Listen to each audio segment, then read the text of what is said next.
permintaan daripada Kemensos, atas permintaan Menteri Sosial langsung, Gus Ipul. Gus Ipul mempertemukan saya dengan Farhad Abbas. Dan kami sudah bertemu. Saya dengan Farhad Abbas sudah ketemu. Oke? Pada saat itu, saya ngomong sama Farhad Abbas. Saya bilang, intinya begini, kau mintanya apa? Kau mintanya uang tersebut katanya mau kasih ke Agus sepenuhnya. Sekarang kau mau bertahan dengan itu. Kau mau bertahan dengan uang yang seolah-olah uang tersebut harus dikasih. Saya pastikan tidak akan terjadi. Kenapa? Karena para donatur meminta tidak seperti itu. Justru donatur ingin membagikan uang tersebut kepada pihak lain yang membutuhkan. Oke? Tapi Farhad Abbas ngomong begini, ya udah, perintah menteri kan ada golden time. Jadi supaya Agus itu bisa merasakan uang itu dulu. Ya udahlah, transfer aja dulu sekarang 200 juta. Coba bayangkan, Farhad Abbas minta saya lakukan itu tuh untuk transfer uang 200 juta itu ke Agus Salim. Jadi bagi gua ini sudah banyak diputar balikkan fakta. Dan pada saat Farhad Abbas ngomong begitu dan gua rasa tidak ketemu dan tidak cocok dengan ungkapan Farhad Abbas, di situ saya putuskan menyudahi pembicaraan dan saya kabur, saya pulang. Karena bagi saya nggak ketemu. Bahkan saya tawarkan solusinya sangat enak sekali gitu loh. Saya tawarkan solusi yang terbaik untuk perdamaian itu. Saya bilang, ketemu Mensos, semua pihak ketemu. Oke? Setelah semua pihak ketemu, putuskan uang tersebut dialihkan kepada pihak lain yang membutuhkan. Kalau memang Agus membutuhkan pengobatan, uang gua secara pribadi gua keluarkan untuk Agus. Untuk pengobatan Agus pribadi tanpa open donasi. Itu yang gua minta. Jadi kalau seandainya mereka fitnah, mereka membuat satu karangan-karangan, mohon maaf, saya punya bukti rekamannya. Kembali lagi, saya punya bukti rekamannya. Rekamannya akan saya bongkar. Udahlah, kalian semua masuk di situ kan masuk carmuk juga minta tolong mendukung Nopi. Akhirnya netizen mendukung mereka. Akhirnya kok dia bisa diatur dari pengacara Nopi bersorong ke pengacara donatur. Itu kan hanya akal-akalan dan siasat mereka aja. Intinya mereka ini hanya tampil aja, tapi nggak tahu materi dan kualitas pengetahuan di bidang hukum dalam menangani perkara seperti ini. Mereka bukannya kurang ya, tapi tidak bijaksana. Gugatan asal-asalan aja, gugatan gila menurut saya. Karena bukannya membantu orang buta, orang cacat, ini membuat orang buta stres dan bisa-bisa bunuh diri nih kalian saya ini gara-gara ulah donatur yang menarik uang 180 juta. Kita hanya ingin agar uang tersebut dialihkan kepada pihak yang lain. Itu saran. Itu adalah satu bentuk anjuran kami para kuasa hukum donatur, karena bagi kami kalau uang tersebut terlalu lama ada di dalam rekening yayasan itu tidak baik. Itu sebenarnya poinnya gitu loh. Jadi karena tidak baik, ya sudah, alihkan kepada pihak lain yang membutuhkan. Clear jadi ya. Jadi nggak ada saya katanya mastermind membuat menjadi orkestra, kata Alvin Lim kan begitu kan, seolah-olah gua yang mendesain ini semua. Apa wewenang gua untuk mendesain itu? Siapa yang berani mengalihkan dana Agus kemana-mana? Siapa yang berani? Siapa? Pablo berani? Mana? Tunjukin sama gue. Pak Risman berani? Ya, siapa? Irwanto mana? Coba kalau berani. Ya. Dan orang mau dibagi-bagikan orang yang benar dong. Saya sangat ragukan ya, dengan dibilang rumah bisa mewah, bisa punya Alphard ya, dia punya Alphard katanya, dan dia bisa ngerawat ODGJ ini.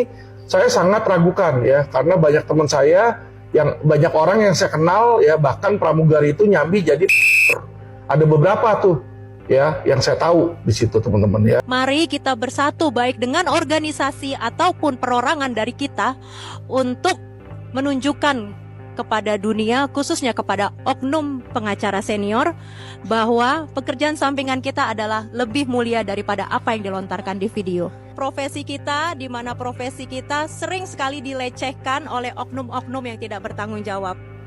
Terima kasih, mungkin rekan-rekan bisa menghubungi kuasa hukum saya untuk selanjutnya. Baik, saya sebagai kuasa hukum dari Ibu Yosefin, saya akan mempelajari unsur-unsur dari semua pemberitaan yang sudah ada dan juga bukti-bukti ya yang saya dapatkan. Akan saya pertimbangkan jika memang akan berlanjut ke upaya-upaya hukum selanjutnya.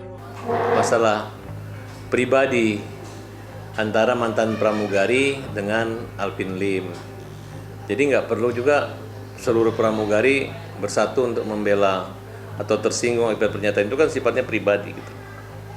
Karena biar bagaimanapun profesi kan. Sekarang kalau Nopi menyerang pribadi pengacara, apakah seluruh pengacara Indonesia akan konferensi pers kemudian melawan Nopi? Jadi menurut saya jangan terlalu terpancing, hal-hal yang kecil jangan terlalu dibesar-besarkan. Walaupun hal yang besar itu tidak juga harus kita mudah atau kecilkan.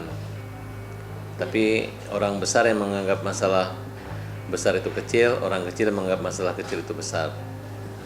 Kalau menurut saya memang betul Nopi bekas pramugari, ya kan? Ya mungkin hanya mengkritisi aja gitu.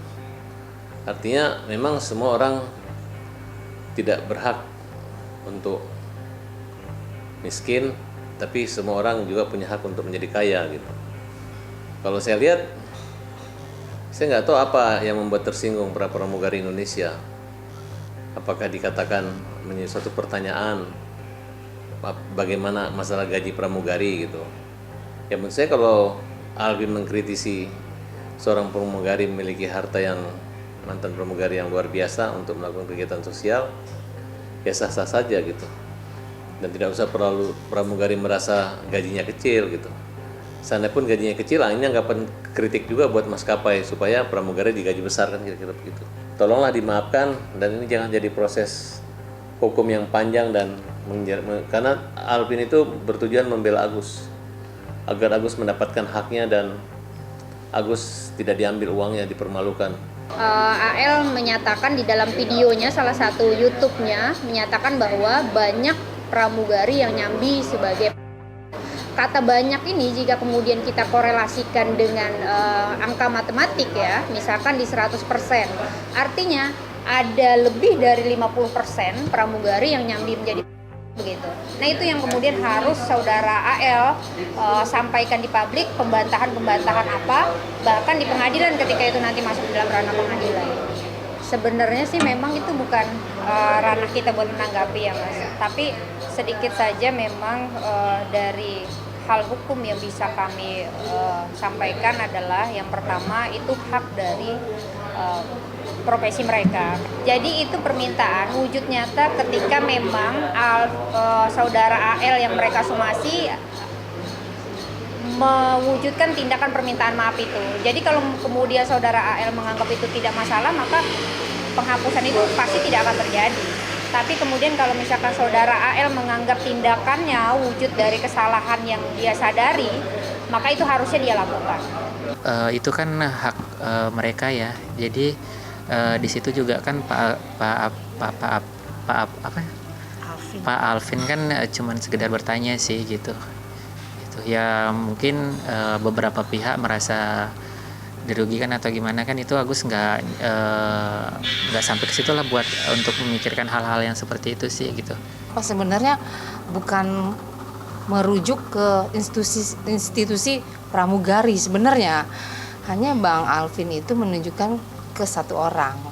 Cuma mungkin dilebar-lebarin, dibesar-besarkan seolah-olah pramugari, padahal kan Bang Alvin berkata di situ apakah iya seorang pramugari, maksudnya itu tanda kutipnya dia menunjuk ke satu orang, bukan pramugarinya. Cuma karena terlalu dilebar-lebarin jadi pramugari, seolah-olah pramugari semua. Ya kita semua tahu di sini yang namanya profesi yaitu tergantung dari orangnya ya.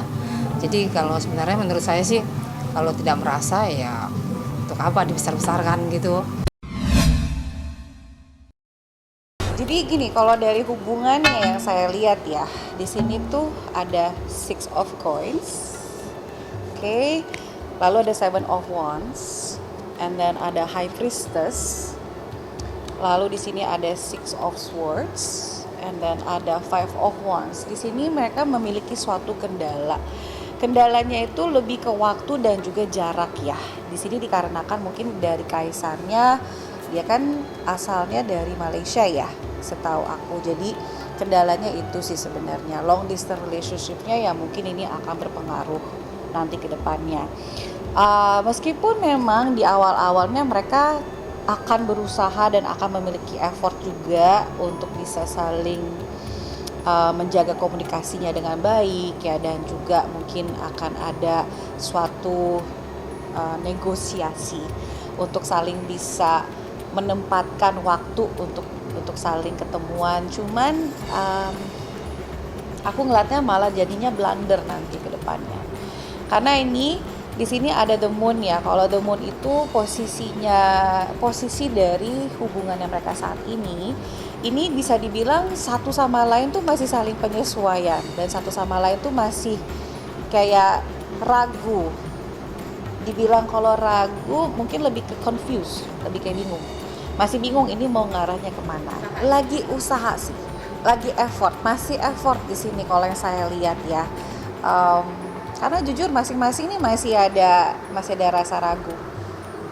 Kayak ya nggak ya kayak gitu.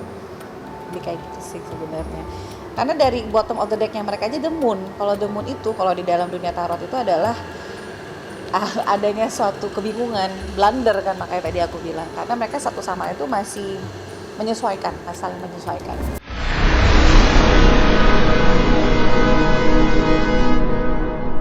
Jadi jangan lupa untuk subscribe Cumi Cumi.